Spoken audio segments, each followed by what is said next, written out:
Welcome to Shade in the City, holiday edition. As you can see, we're feeling very festive. 2 days before. It's technically almost Christmas Eve. It is. We're like a couple hours away from Christmas Eve. Couple hours away. We'll probably be filming up until that time. Mm-hmm. So yes. So we can officially say Merry Christmas. Merry Christmas, Happy Holidays, Happy Kwanzaa. Yes. And to you and your family, hope everyone is going to have a safe holiday. I know this Omicron is going around, and you know, a lot of people out here sick. So we really wishing y'all the best and just stay safe out here. It's not a game. Stay healthy. Stay healthy. So yes, guys, we are getting into the second episode of Before the 90 Days, season 5. And when I tell you it's just more foolery, that's indeed what it is. So let's get into it and let's get shaded. Oh, y'all like my holiday-inspired cocktail? Yes, I'll give you guys the ingredients as we get into the episode. Let's get it.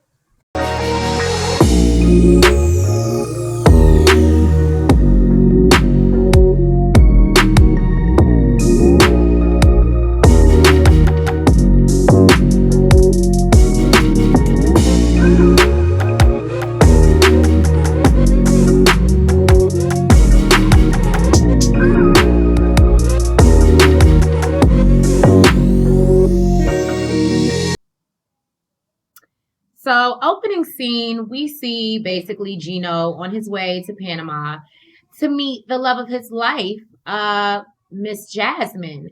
And then we get to see Miss Jasmine in her just greatness. She's a beautiful. She's a baddie. She's a baddie. I just can't stand her voice. Yeah, the voice is a little bit much. She's giving me nasal congestion. And then, so we see her check into her suite, basically that Gino has gotten for them because she has a roommate and they want a little privacy. And so her friend that we see over here, Griselle, comes to help her decorate, and they're putting the rose petals up on the counter and just making it very romantic. Jasmine lets us know that she is a very sexual person, and that she hopes that she doesn't break Gino's little ex in half, is basically what she said. She said she can't used to dealing with men who are so delicate. Yeah. Now, I would hate to say I feel bad for Gino, but I think look, she's scared she might give him a heart attack, and she might. Because for some reason I don't know why, she comes off backed up to me like I'm about to, knowing you like she ain't got in a while or something. So maybe she out here being faithful to Gino. But what's so crazy about seeing Jasmine finally and getting to see her in her element is that me and Nels was talking about it. We actually think she like him. I think she really does. Either she is a very good actress, y'all, or she actually liked this man. Because he was doing this baby talk on the voicemail. He actually sound like Hanson on the voicemail. I'm telling you, him and Hanson, they can. But and she was loving it. She was like, "Oh, I'm your little baby," and I was like, "Bruh, that's a grown ass man." I don't know. It just didn't sit right with me. But I mean, if that's what tickles y'all pickle, by all means, do what you do. She also made it clear that in her previous marriage, she insinuated that she was cheated on. So she let her friend Griselle know that, she wants to know Hanson, his whereabouts all the time. Oh, he has to check in and report to her. And Griselle was like, that's a little much. That's a little crazy. And she was like, so? Yeah, she was what like, you mean? She was like, you don't trust him. She was like, I trust him when he does that. I feel like she made a pretty good point. I was gonna say, you see why I'm looking at you. I feel like she made a point. She was like, okay. She was like, well, because he does that, I trust him. Like, I trust him because he shows me he's not doing anything. Basically, she made it clear that she don't trust him. And I don't even think it's just him. She's literally said that men in general, you could be the best wife, best woman to them, and they still end up cheating, and she doesn't want that to ever happen to her again. So I guess this is her way of nipping in the bud. Amen. Caleb Caleb is getting ready to go see Miss Alina over in Turkey, and we meet his parents. Yeah, because he is now telling his parents that he's going over to Turkey. He actually came over to borrow a suitcase. And telling them about her now that he's leaving the country to go see her. I don't know. I think I feel some type of way. I'm sorry, I'm eating some chili, y'all. It's real good. It's super good. It's really, really good. And I'm not even like a chili person, but it's really It's like good. that. My boo did that. But we see Sheila and Craig. Caleb lets us know that his parents are not uber religious, but they're very religious people. And so, based off their religious beliefs, he's not supposed to be really out here having sex before he married, much less going across the country to do it. So he's giving me Steven.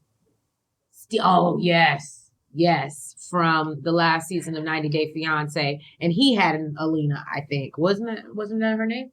Yeah, that was her name, Alina. And she was from Russia. All right, TLC. What? I appreciate you for finding a whole new cast, but damn, can we at least get some new names? What?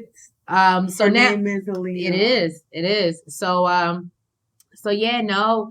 Basically, Caleb lets us know. His parents are like, so what happens? Like, she's a littler person. So have you thought about this? Have you thought about what happens if you guys want to have kids? If this moves forward, if you and he's like, well. That's what life is. You just take it in stride. He gives me very hippie vibes. He gives me Alina. Our Alina. Oh. No shade, Alina. We love you. We love you and your hippiness. So no, he's just like, I'm just going to go with the flow and see where the air takes me. Love you, Alina. I promise. I love you. Love you. It's short and sweet. We see this crazy fool, Kim. She is getting ready to get on the plane to go see Usman. And Usman. And she's like, but she's having a lot of reservation because obviously her mother, who is elderly, needs a lot of care, and she's leaving for 2 or 3 weeks and leaving it in the hands of someone else. Reminds me a lot of Angela storyline. Mm-hmm. So basically that's what it is. She's nervous, but she's like, I feel like it's worth it. And I know that my man, my dreams is on the other side. But you stupid. You stupid. I don't know, but maybe he really like her, y'all. I don't know. I felt some type of way that she said it's worth it. So if her mama kill over and die, but if it works out, but if it doesn't work out, it would be a waste of her time. And if something happened to her mama, it's going to be even worse. Yeah, exactly. How does that make it worth it? She's stupid. All right, y'all. So we get into Miss Memphis. That's what I'm going to call her, Miss Memphis. Now, Memphis is a whole fool because she clearly was married before. She had a child with the man and doesn't want Hamza to know that they, I guess, still, he knows they co-parent, but I guess she don't want him to know that they was once married. How does that make sense? It's giving confusion. You know what I want to know? Because she doesn't make her ex-husband sound like a bad dude. She's like, he's great. He's a great co-parent. He's a better father to my daughter. He's great for emotional support. And why aren't y'all still married? It's giving Portia and Dennis right now. That's what it's giving. It's definitely not. We know why they're not together. Oh, well, we know why they're not together, but what I'm saying, it's giving like y'all still feel for each other, and that's why the dynamic is so close, is what I'm saying. Because there's still feelings there. Or else you would put some space. Portia has not admitted that there's feelings there. We just know that there is. Mm. She is, she's there. She can say, he's there for me or whatever. I want to know why they broke up, why they got divorced. Drop down in the comments, Memphis, and let us know. Because she makes it seem like he's not like he's not a bad guy. Like the other girl, the one who's with Hanson. She made it clear that her husband was a cheater. Yeah. Like she's like, I ain't never going through that shit again.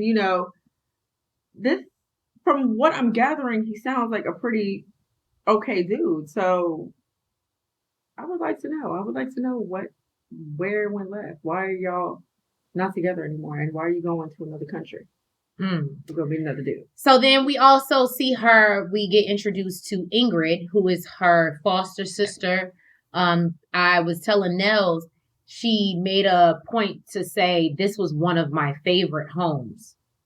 And I said, I don't know why that sounded so fucked up to me, but it sounded fucked up. It would be one of my favorite homes too. If I can come there, order what I want to eat. Shit. Well, no, and her mother was taking care of her. 5, 6 pieces of bacon, some toast with some strawberry jelly and shit. That's gonna be my favorite home. You stupid. That's fine. Come on. Put my order in. We do see her scarf down some bacon before she gets on the plane because, as we know, Hamza is Muslim, and so therefore she can not eat pork, and she's trying to be respectful. So you know what I can say from watching all the other 90 Day, being an avid fan, I can appreciate you going into it with respect, Memphis, because a lot of us Americans will go over there and we be like, well, we're American and we won't be respectful of other people's cultures when we go to their country. So I can appreciate you trying to be respectful before you know what I mean? Like you already got your mind right before you get over there. I'm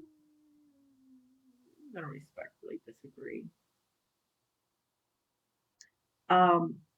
If you're referring to the bacon, right? I can appreciate the fact that she doesn't want to do it over there. She probably can't do it over there because it's a Muslim country. Yeah, they probably don't have that shit. Okay, so she probably can't do it over there. But I would think that if you plan on, as soon as you touch it down, you get married to this man who is in this Muslim culture. You're not eating bacon at all. Rest of your life. You can't eat bacon. You cannot eat bacon. I think he would even get upset knowing that you ate bacon before you went over there. That should be completely out of the question. No pork. I would think if you really had respect for the religion, like Alina from the other one, you would do your research, respect the religion, and do what you're supposed to do before you get over there. Especially since y'all plan to marry as soon as you get over there. Oh, what? Well, Nell's got a point, y'all. Cheers to that. I can't say nothing. Another fool bites the dust, y'all. I don't want to say that. So we meet Mike all the way over here. He is, I believe, 34. Where is he? Right over here. There. Yeah. He is 34. He is from Telus, New York. Upstate New York. I was about to say, if it ain't one of 5 boroughs, it's upstate somewhere. So we actually have a funny story behind that. But anyway, so he's from Telus, New York. We see next to him Pop, who he lives with and helps support and take care of. He is 94 years old. We see next to him Larry, who is Mike's father, who also lives in the house with him. And then we see his brother, I believe his name was Steven, who is 7 years younger than Mike. We're really repeating these characters from the last. Yeah. Who was 7 years younger than Mike. They, I guess, worked together as volunteer firemen. You mean older? No, he's 7 years younger than Mike. He's younger than him. Oh, I thought he was older. No. Oh. No, that's why he feels the way he does about his life. That's so funny because he seems more mature. Exactly. Mm-hmm. So, and then we see at the end here, Miss Ximena. Ximena is from Colombia. So Mike met Ximena on a dating app. After not dating for 20-something years. He changed his location to Colombia, and that's how he ended up meeting her. Obviously, he was not in Colombia. He says that he immediately fell in love. There was a connection, even though they don't speak the same language, which we've seen many times before. Especially on this show. So, it's giving... I don't know what you're saying, but I'm going to believe that it's good. Because you're hot. Well, I do the same thing with my 3-year-old son. And I don't understand what he's in another country. Oh, I didn't, but he just says things. He just says things, and I just hope that it's good. See, he looks for women in Colombia because Colombia women are hot. So he could give a fuck less what she's saying. He just wants to see her say it because she's hot. Yeah, that's probably the end of it all.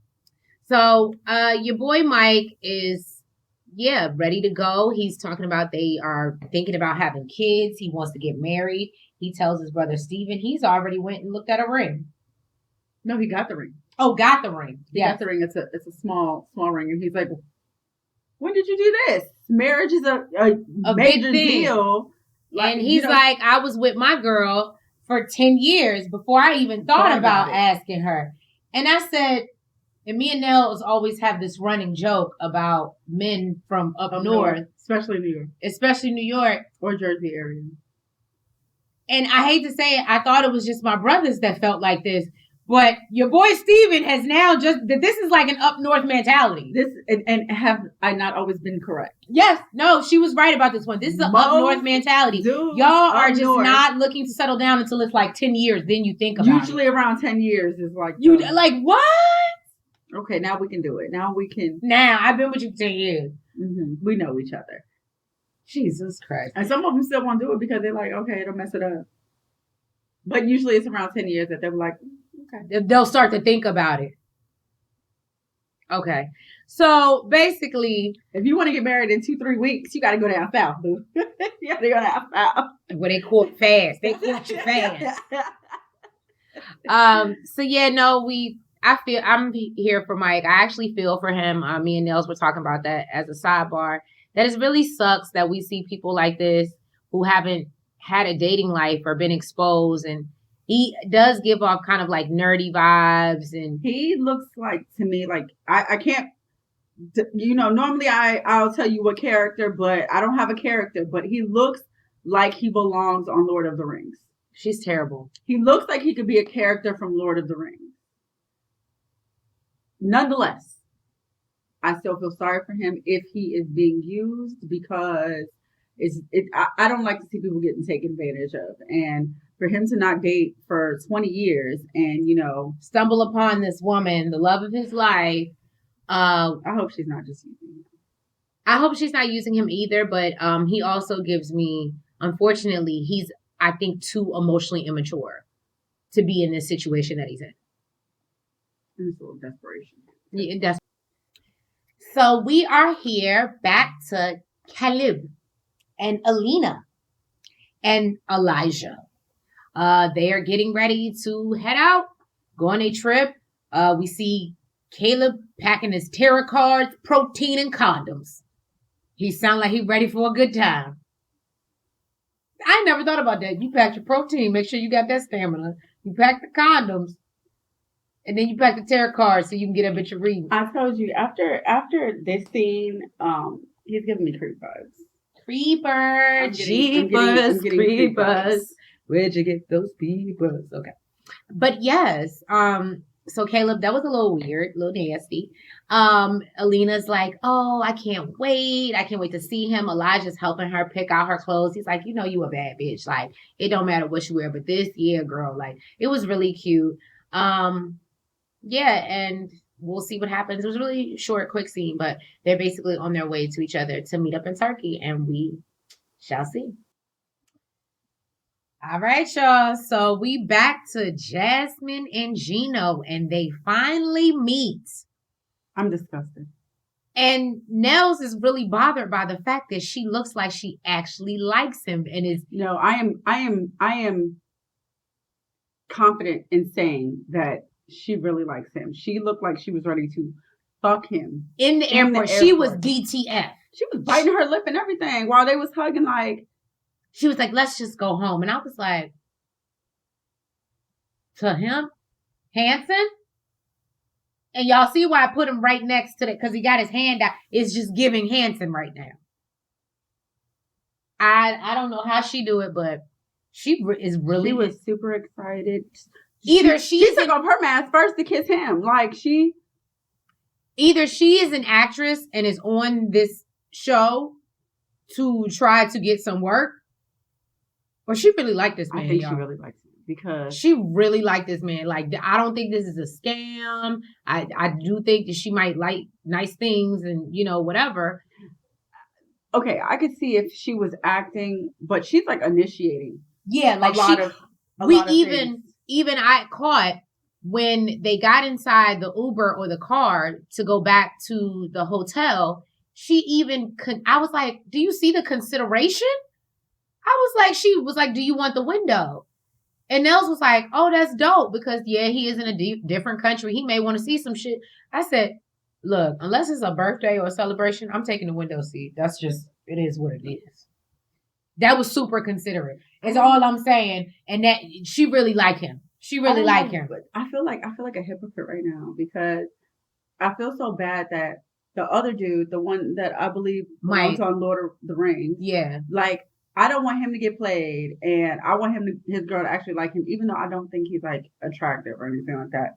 But he's not creepy to me. Yeah, his heart is in the right place. Right? This dude, it's like I'm disgusted of the fact that she really likes him. And their laughs, when they laugh together, it's really. And then like the baby talk, and I don't know, he gives me creep vibes. Like I would be okay if he was alone for the rest of the life. No, he trying, or I didn't have to see him be with someone. I mean, I don't know. I'm disgusted. And she's a beautiful girl. She's beautiful. She is beautiful. And he was like, she's much and she didn't even, and they were like, well, what do you think about him? You know, they always ask, well, what do you think about him? And she's like, oh, he looks even better. Like, she is really here. That he looks better in person. She's really here for Gino. And based off the pictures that we seen of him, I guess what he sent her, there's nothing about him that screams like he got on the Forrest Gump slacks with the Forrest Gump shoes and then a t-shirt that don't all the way fit half the time. And his pants look like it come up above his belly button. That's why I said they're Forrest Gump. You don't remember that when he's sitting in the brown slacks and they up here, and that's what he's giving. So yeah, y'all, this is Gino and Jasmine. Okay, guys.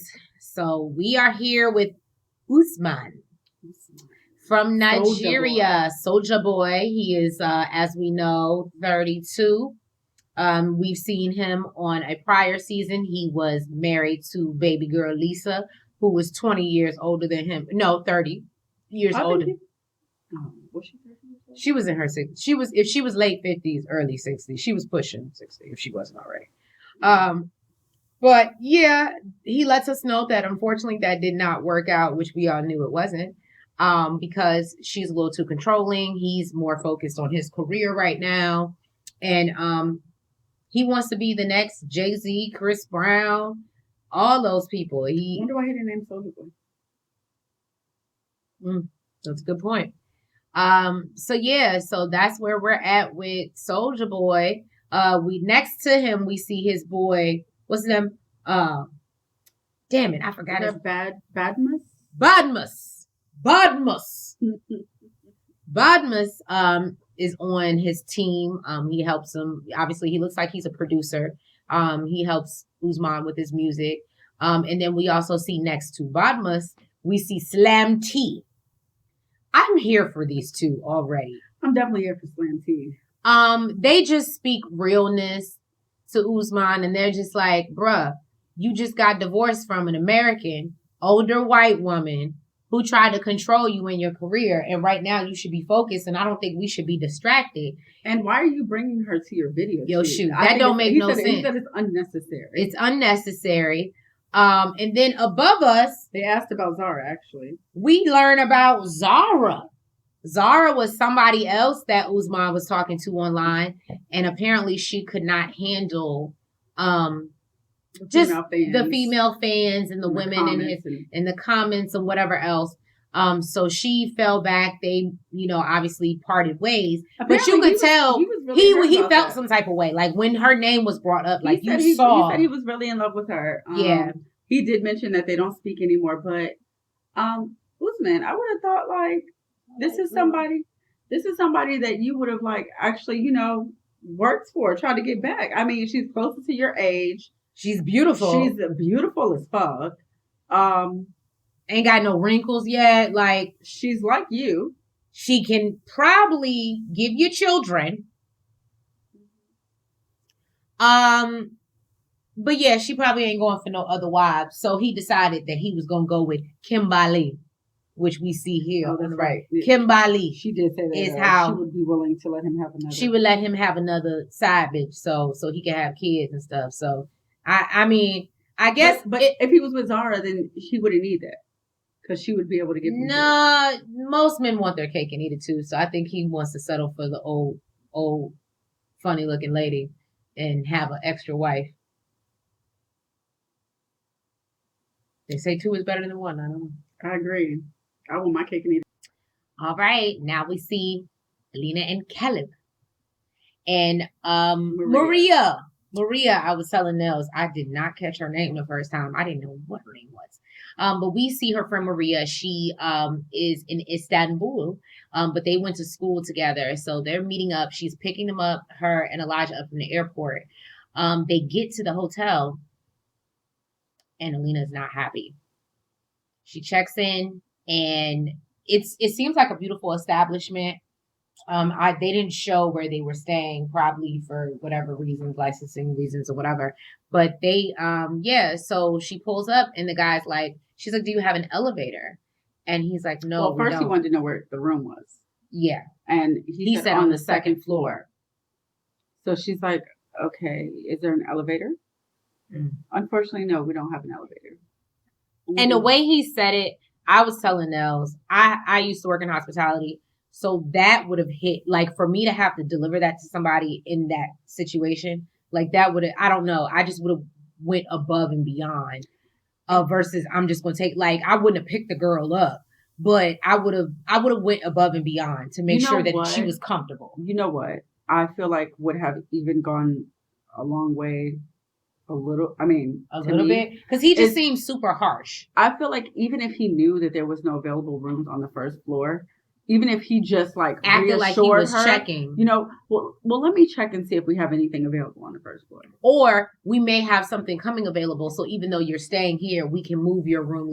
Like it's called hospitality for a reason. And this dude behind the desk was not serving that. I don't know if he arrived overnight, because sometimes that's when you get the worst people. I don't know if he came in on an overnight shift or what, but he was just like, no, this is your room. He was like, I'll help you carry your bag, but no, you got to go up these stairs and you can leave your wheelchair in the lobby. And I just felt that was super and it sucks because disrespectful. And hold on, do they not have any ADA laws in other countries like they have over here? Because why is there no elevator? Why is there, you understand what I'm saying? Mm-hmm. Like, why is there no ADA stuff? Is that, please drop down in the comments. Are we being ignorant? Is there like no ADA requirements in other countries? That I don't know. What I know is it sucks because now that puts a bad taste in your mouth for that country. That, and she's feeling some type of way towards Caleb now. Because she's like, I was already concerned that he doesn't understand the severity of my condition. And she's like, and now it's confirmed. She's like, the bed is too high for me to get on. The toilet is too high for me to sit on. She's just like, he didn't put any consideration. And can I just tell you this, Alina? No shade. Because I know you have, and you would expect someone to think about that. But at the same time, he's never met you in person. He's never spent any time with you outside of maybe video chats. And but he knows she's around 3 feet tall. True. I'm just thinking, and he's even told his parents that she can walk, but she gets tired very easily. This is why she gets around. Okay. I'm just saying, like, I just don't think you naturally just automatically think of that. I can understand not knowing the severity until you meet the person. Yeah. But you can go off of what you know. And what you know is she was around 3 feet tall and she can walk, but it's easier for her to get around in a wheelchair. Otherwise she gets tired. You literally told that to your parents. So you can use what you know, but learn the severity when you see her in person. But we know men implanted, so. But you plan to get some though. You got a big ass box of condoms and you plan to get some, but you ain't plan to help her get to her room easily. Yep. So we see our poor friend Mike here. He is ready to go see Ximena, and apparently Ximena has 2 kids. And he wants to pick out toys for them. So he decides to take his good friend, John, and his wife, I didn't catch her name, over to the toy store because they have a 3-year-old, and he being that he has no experience with kids whatsoever. 3 and a 7-year-old. Oh, do that. What's so crazy to me? He said his 2 younger brothers both have families, and you have no experience with children. What type of uncle are you?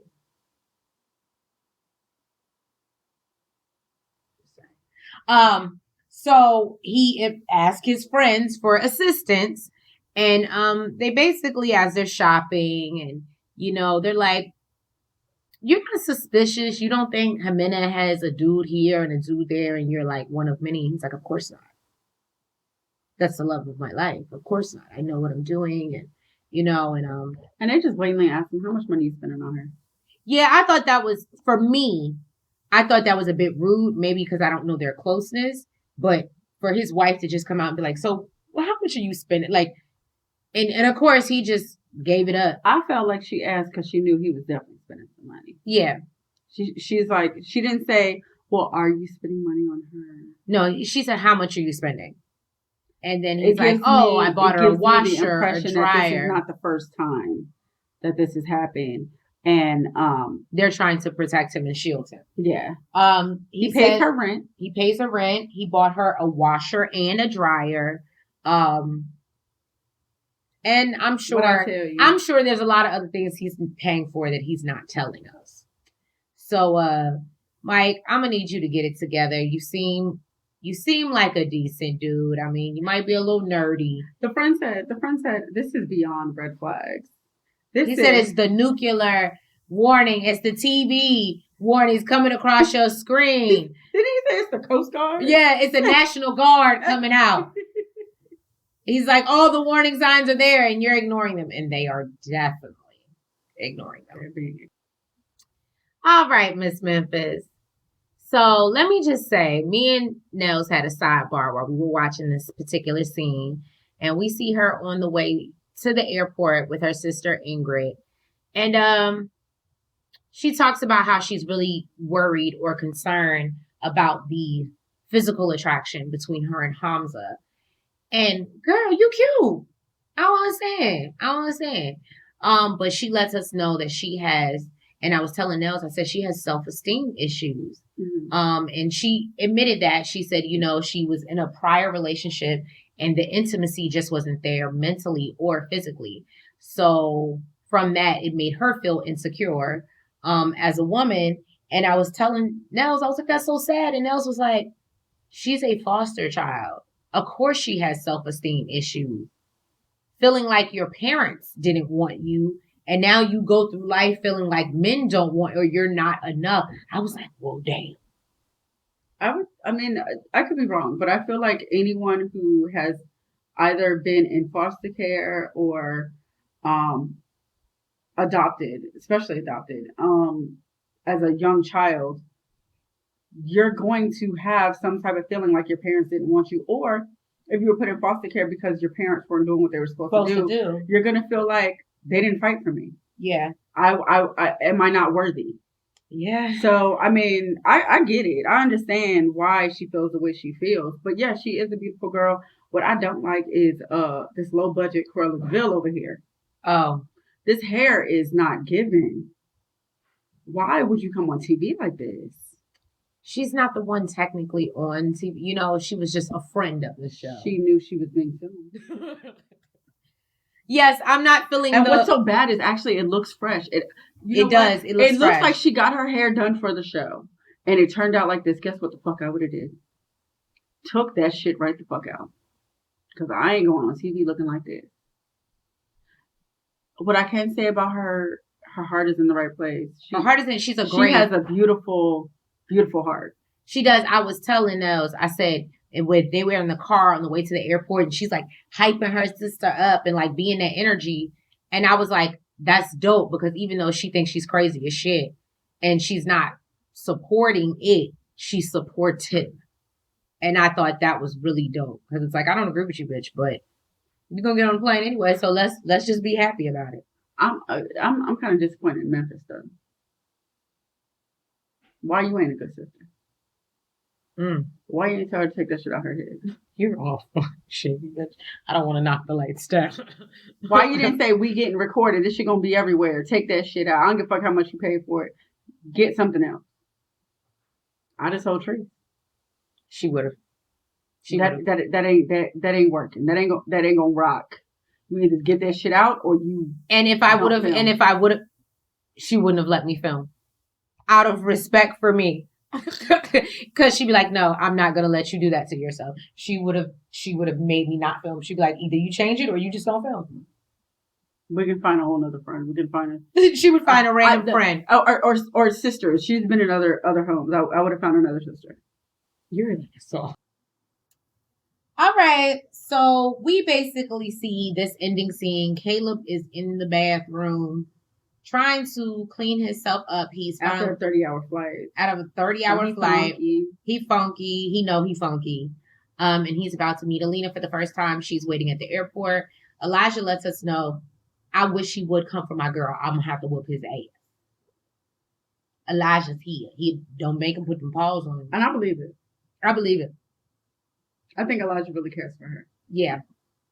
So we will see next episode, but that was really it. That's kind of how it ended.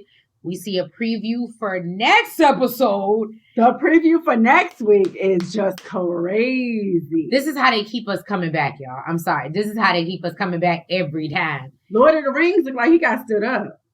Yeah, he looked like Ximena stood him up. Jasmine about to cuss Hanson out because he left a tip for the waitress. She was like, you got something going with that bitch, don't you? I said, I thought I was crazy. No, don't get me wrong, I could be a crazy motherfucker. But that shit right there, I was like, oh, but you crazy. I'd have been like, you can't even leave a tip for the waitress. It couldn't have been me because I'd been like, do you want to leave a tip? Because I know I support your ass. You want to leave a tip? You want to leave a tip?